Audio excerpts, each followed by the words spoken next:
మనసు గల మహాశయ మహిమ గల మహోదయ మనసు గల మహాశయ మహిమ గల మహోదయ ధన్యమే నీ ప్రతిమను దర్శించగా పుణ్యమే నీ పదములు పూజించగా. సాయిరామండి. నా పేరు సుబేదార్ మేజర్ జీబీబీ సత్యనారాయణ. నేను ఈఎంఈలో సుబేదార్ మేజర్గా లాస్ట్ యూనిట్ ఎంసీఎంఈలో పనిచేసి రిటైర్డ్ అయ్యాను. నేను ముఖ్యంగా చెప్పవలసింది ఏంటంటే అనిల్ గారికి, సాయి వాహిని గారికి చాలా ధన్యవాదాలు తెలపాలి. ఇలాంటి కార్యక్రమం చేస్తూ మనందరికీ బాబా గారి గురించి అన్ని విషయాలు క్షుణ్ణంగా చెప్పుకుంటూ అదంతా చాలా మంచి ఎంకరేజ్ చేసి ఈ విధంగా ఈ టీవీని బాబా గారు వారికి చేతుల మీదుగా ఇచ్చినందుకు నేను చాలా సంతోషపడుతున్నాను. అంచేత నేను చెప్పవలసింది ఏంటంటే ఇటువంటి కార్యక్రమం, ఇంత మంచి కార్యక్రమం ఈ హైదరాబాద్లో జరుగుతుందంటే చాలా సంతోషంగా ఉంది. అందు గురించి మనం అంతా వారికి సహకరించి మన చేయూతున్న వారందరికీ ఇవ్వాలని చెప్పి నేను కోరుకుంటున్నానండి. ఇదేంటంటే నాకు పర్సనల్గా జరిగింది ఏంటంటే, నేను సర్వీస్లో ఉన్న రోజుల్లోనే నాకు కొంచెం ఇబ్బందిగా ఉండేటప్పటికి ఒక బాబా గారు క్వార్టర్లో ఉండగా నా దగ్గరకు వచ్చి బాబు జర కొంచెం దేవో అని చెప్పి అనేటప్పటికి నేనేమో సరే అని చెప్పి ఎవరిక రూపాయి తీసుకెళ్ళి ఆయన చేతిలో పెడితే, ఇది 1990 సంగతి చెప్తున్నాను మీకు. అప్పుడు ఆయన నాకు తీసుకొని ఏక్ ఛాయ్ పిలావుగే అని చెప్పి అన్నాడు అనమాట. అంటే సరే అని చెప్పి మా భార్యని పిలిచి ఛాయ్ అడుగుతున్నారు అని చెప్పి అంటే సరే అని చెప్పి హాల్లో కూర్చోబెట్టి ఆయనకి ఛాయ్ పెట్టే టైంకి ఆయన సరే నువ్వు తుమ్ थोड़ा सा तकलीफ में है, ये मैं जो बता रहा हूँ ఈ 1 साल రాయేగా సిరఫ్ ఇది అయిపోయిన తర్వాత నీకు ప్రాబ్లం అనేది ఉండదు, బాబా నేను కరుణిస్తాడని చెప్పారనమాట. అప్పటి నుంచి నేను సరే అని ఆయనకి ఛాయ్ తాగించాను. తర్వాత ఆయన ఏమన్నారంటే, ఒక ఎంతైతే ఇవ్వగలుగుతావు ఇవ్వు, బాబాకి ఖానేకి లియే పైసా దేనా అన్నాడు.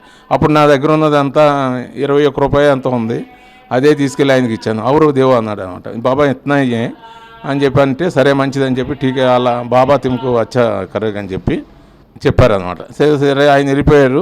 ఇంకా అప్పటి నుంచి మేము బాబా నమ్ముకొని అలాగే నడుచుకుంటూ వెళ్తుంటే నాకు చెప్పాలంటే ఎన్నో ఎక్స్పీరియన్స్లు ఉన్నాయి. ఒకరోజు ఒక ఎక్స్పీరియన్స్ చెప్తున్నాను నేను. మా అమ్మాయి ఎంఏ చదువుతున్న రోజుల్లో ఇది ఆమె 2 క్లాసెస్ అటెంప్ట్ అవుతుంది. ఒకటేమో ఒక స్పెషల్ కోర్స్ ఒకటిని, తర్వాత ఎంఏ ఒకటి రాస్తుంది. ఆ టైంలో ఆమెకు 2 ఎగ్జాములు రాసేటప్పటికి మార్నింగ్ ఏమో ఒక చోట ఎగ్జామ్ ఉండేది, తర్వాత ఈవినింగ్ ఏమో ఇంకొక చోట ఉండేది. ఆమెను అలాగే తీసుకెళ్ళి నేను తీసుకొచ్చి చేసేటప్పటికి ఎంఏ ఎగ్జాము ఈవిడ పాస్ అవుతుందా లేదా అని చెప్పి అనుకున్నాను నేను. సరే ఎగ్జామ్ కంప్లీట్ అయిపోయింది. అయిపోయిన తర్వాత అక్కడికి వెళ్ళేటప్పటికి నేను రిజల్ట్ తీసుకొద్దాం కదా అని చెప్పి అక్కడికి వెళ్తే ఆయన అన్నాడు, సరే ఇంతకీ పాస్ అయిందో లేదో చూద్దాంలే అని చెప్పి అనుకునేటప్పటికి అరే సెకండ్ క్లాస్ में పాస్ అవ్వన్న తుమారా బేటీ అని చెప్పి చెప్పేటప్పటికి నాకు చాలా సంతోషం అయింది. అప్పుడు వెంటనే ఆయనకి స్వీట్ అది ఇచ్చేసి నేను ఇంటికి వచ్చి నువ్వు పాస్ అయ్యావు అని చెప్తే, నాన్నగారు మనం రేపే బయలుదేరి బాబా గారి దగ్గరికి వెళ్ళాలి అని చెప్పాను. ఇంత తొందరగా రిజర్వేషన్ లేదు ఏం లేదు కదమ్మా, మరి చూద్దాం అని చెప్పి అనేటప్పటికి సరే ఏదైనా సరే మనం వెళ్ళిపోదాం అని చెప్పి అనేటప్పటికి అప్పుడు మేము ట్రైన్ దగ్గరికి వెళ్ళేటప్పటికి మా బ్రదర్ ఒక ఆయన రైల్వేలో పనిచేస్తాడు, లక్ష్మణరావు అని. ఆయనతోటి చెప్పాను, బాబా ఇలాగ నేను సిగిలి వెళ్ళాలంటే మరి చూస్తాను అన్నయ్య, నాకు తెలిసిన టీసీ ఒకటి ఉన్నారు ఆయనతోటి చెప్తానులే అని చెప్తే అక్కడ ఎంతో టైట్గా ఉన్నాయన్నమాట, అసలు ఏది లేదు. ఆ టీసీ ఏమన్నారంటే, చాలా కష్టం సార్, మీరు నెక్స్ట్ దాంట్లో నెక్స్ట్ బోగిలో ఒక దీంట్లో ఉంది, అక్కడ కూర్చోండి మీరు ఇద్దరును, అక్కడ ఏమైనా ఉంటే నేను చూస్తాను, అదేంటంటే నెక్స్ట్ స్టేషన్ కోట అది అని అనేటప్పటికి మేమిద్దరం అక్కడ కూర్చున్నాం అనమాట అండి. ఒక సీట్లో కూర్చుంటే అదే సైడ్ లోయర్లో కూర్చునేటప్పటికి మొత్తం అక్కడికి వెళ్ళేటప్పటికి అన్నీ ఫిలప్ అయ్యాయి, కానీ ఆ సీట్ మాత్రం ఫిలప్ అవ్వలేదు అన్నమాట. అవ్వకపోయేటప్పటికి సరే టీసీ వచ్చారంటే టీకే బయట అని చెప్పి అన్నారు. అయిపోయింది అంతా. మేము ఆ విధంగా వెళ్ళిపోయిన తర్వాత షిరిడి చేరుకున్నాం. షిరిడి చేరుకున్న తర్వాత అక్కడ కూడా ఏంటంటే రూములు ఖాళీ లేవేమీ లేవు. సరే నాన్నగారు ఏదైనా సరే ఏదో ఒకటి చేద్దాం, మనం ఏదో మన బాబా గురించి వచ్చాం తప్ప మనకి ఖాళీ ఉంది. అప్పుడు ఆ రోజుల్లో పాత షిరిడి అనమాట అండి అదంతా. సరే అక్కడే ఒక బెడ్లు ఇస్తారు, ఒక అలమారి ఇచ్చారనమాట. ఆ అలమారీలో సామాన్లు పెట్టుకుని ఇంకా కరెక్ట్గా 12 అయ్యే వరకు చూసింది ఇవిడ. 12 అయిపోగానే ఇంకేంటి అయింది, 12:15కి ఎంతకో బయలుదేరి అప్పుడు స్నానాలు బయలుదేరిపోయి మేము ముందు స్నానాలు చేసేసుకుని అన్నీ తయారైపోయి అక్కడికి ఏదైతే హారతికి వెళ్ళిపోవాలని ఒక మధ్యలో మనసులో దృఢ నిశ్చయంతో ఉన్నదన్నమాట ఆమె. సరే అని చెప్పేసి మేము 1:30 కల్లా గుడి చేరుకున్నాం అన్నమాట. ఇప్పుడు హారతి ఆ రోజుల్లో 5 గంటలకు మొదలయ్యేది అన్నమాట.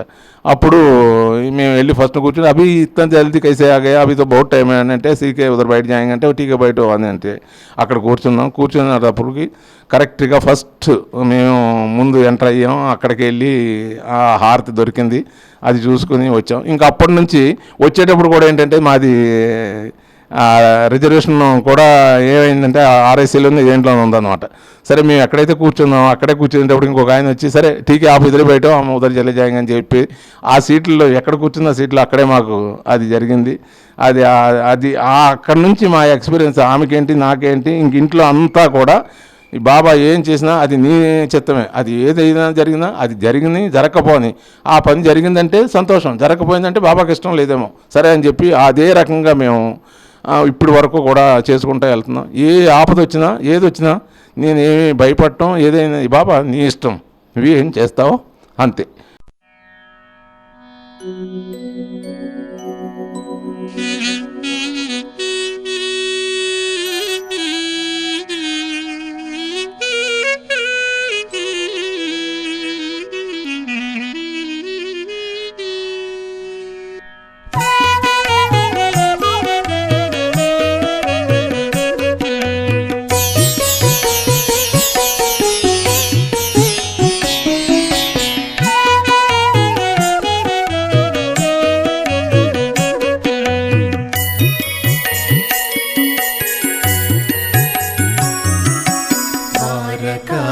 మాయిలో దయగల సాయి, సాయి మాతవే నీవు, సాయి మాతవే నీవు.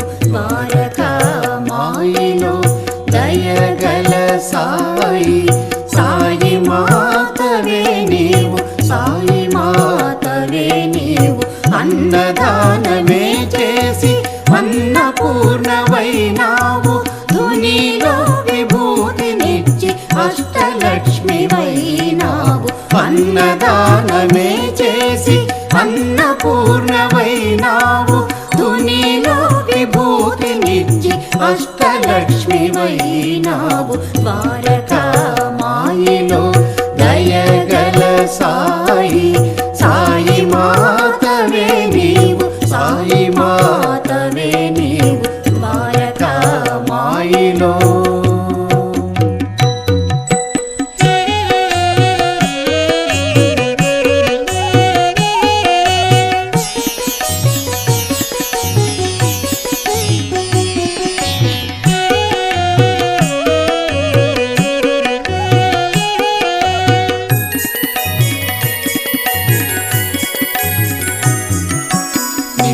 వృక్ష చల్లదనం నీ ఒడియే సాయి, దయగల తల్లి ద్వారకా మాయి.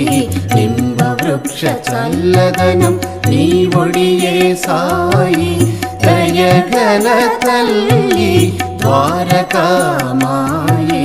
సప్త శృంగి నీవే, సద్గురువు నీవే, నీ బిడ్డలకేమి భయము లేదు సాయి. సప్త శృంగి నీవే, సద్గురువు నీవే, నీ బిడ్డలకేమి భయము లేదు సాయి. ద్వారకా మాయిలో దయగల సాయి, సాయి మాతవే నీవు, సాయి మాతవే నీవు. ద్వారకా మాయిలో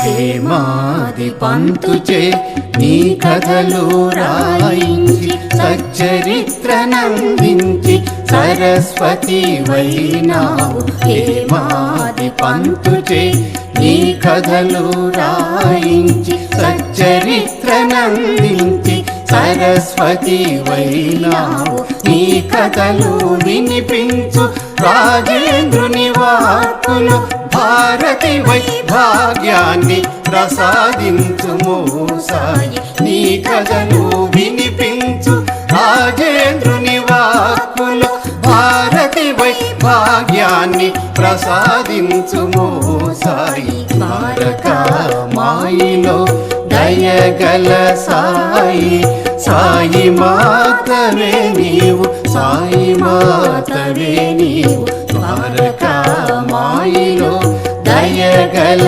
సాయి సాయి మాతవే నీవు సాయి మాతవే నీవు ద్వారకా మాయిలో దయగల సాయి ద్వారకా మాయిలో దయగల సాయి ద్వారకా మాయిలో దయగల సాయి.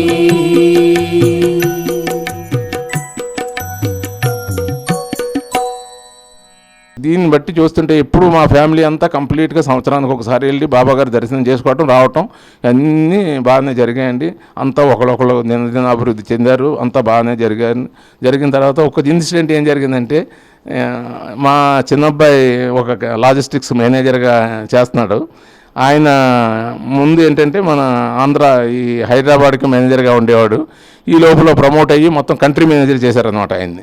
ఈ లోపల ఆయన ఏమన్నాడంటే, సరే ఒకసారి బాబా గారికి వెళ్ళి ఒక 50,000 మనం డొనేట్ చేద్దామని చెప్పి తీసుకుని వెళ్ళిన తర్వాత అక్కడికి వెళ్ళి ఆ డబ్బు ఆయన తీసుకుని మేము లోపలికి వెళ్ళేటప్పటికి నా జేబులోంచి ఆ డబ్బు మొత్తం పోయింది. నేను గర్భగుడి దగ్గరికి వెళ్ళేటప్పటికి ఇది ఇలా జరిగింది అనేటప్పటికి సరే అని చెప్పి ఎందుకు జరిగిందో ఏంటో తెలియదు అని చెప్పి సరే అని అనుకుని ఇంకా పోలీస్ రిపోర్ట్ అది ఇచ్చేసి ఇంకా మేము తిరిగి వచ్చేసిన తర్వాత మా విపురాలు మా అబ్బాయి వాళ్ళ అత్తగారు ఇలా జరిగిందమ్మా అంటే ఆవిడేముందంటే, నువ్వేం బాధపడొద్దన్నయ్య, మీరు బాబాయ్ ఎవరికైతే అది అవసరం ఉందో ఆయనకి ఇచ్చేసాడు, మీరు దాని గురించి ఏమీ బాధపడి. నేను బాధపడలేదు, సరే అది ఏది జరిగిందో నీ చిత్తం అని చెప్పి నేను అనుకున్నాను. దాని తర్వాత మళ్ళీ నెల తిరగకుండా నెల అయింది. నాన్నగారు మళ్ళీ వెళ్ళి బాబా గారికి ఈ డబ్బు ఇచ్చేసేద్దామని చెప్పేసి మళ్ళీ 50,000 తీసుకుని వెళ్ళి అక్కడికి వెళ్తుండగానే ఆ డబ్బు తీసుకెళ్ళి అక్కడ ఆయనకి డిపాజిట్ చేసిన తర్వాత వాళ్ళు ఏంటంటే ఇమీడియట్గా దర్శనానికి తీసుకెళ్లారు. మొత్తం దర్శనం చేయించేశారు. అప్పుడు లైన్ అంతా కాకుండా మేము స్ట్రైట్గా తీసుకెళ్ళి ఒక జవాన్ పెట్టి పంపించి అవన్నీ లైన్ అయిపోయిన తర్వాత అప్పుడు నేను ఆ తర్వాత మధ్యాహ్నం మీరు హారతికి రండి, మీ హారతికి ఫస్ట్ మీకు ప్రిఫరెన్స్ ఇస్తాం అని చెప్తే ఆ హారతికి వెళ్ళాం. హారతి చూసుకొని బాబాగారి ప్రసాదం అక్కడికి వెళ్ళి భోంచేసి ఆ నైట్ మేము తిరిగి వచ్చేసాం. చాలా ఏంటంటే ఒక రోజు ఇట్లాగా మాట్లాడుతూ ఉండేటప్పటికి అంతవరకు నాకు తెలియదు ఈ నెంబర్లో సాయిటీ వస్తుందని చెప్పేసి. సరే అలా స్కూల్ నుంచి చెప్తేటప్పటికి ఈవిడ లైవ్ ప్రోగ్రామ్ వచ్చేటప్పటికి ఆవిడే మా వివరాలు కూడా అక్కడే ఉన్నారు. ఆవిడే చాలా సంతోషపడ్డాం మేము. సరే ఇంకా అక్కడి నుంచి ఓహో ఈ ప్రోగ్రామ్ ఇట్లా జరుగుతుందా, ఎంత ఇదిగా జరుగుతుంది అనేటప్పటికి సరే ఒక రోజున వెళ్ళాలి, ఈ అడ్రస్ తీసుకుందామని చెప్పేసి అడ్రస్ గురించి ఫోన్ నెంబర్లు అది ఎత్తికి మొత్తం మీద ఒక రోజు నేను వచ్చేటప్పటికి అనిల్ గారు కలిశారు. ఇంత ఈ విధంగా వారు ఈ కార్యక్రమం చేస్తున్నారంటే ఈ ఏజ్లో చిన్న ఏజ్లోనే మీరు బాబా వారికి ఆ కృప కల్పించినందుకు నాకు చాలా సంతోషంగా ఉంది. మనసు గల మహాశయ మహిమ గల మహోదయ, మనసు గల మహాశయ మహిమ గల మహోదయ, ధన్యమే నీ ప్రతిమను దర్శించగా, పుణ్యమే నీ పదములు పూజించగా.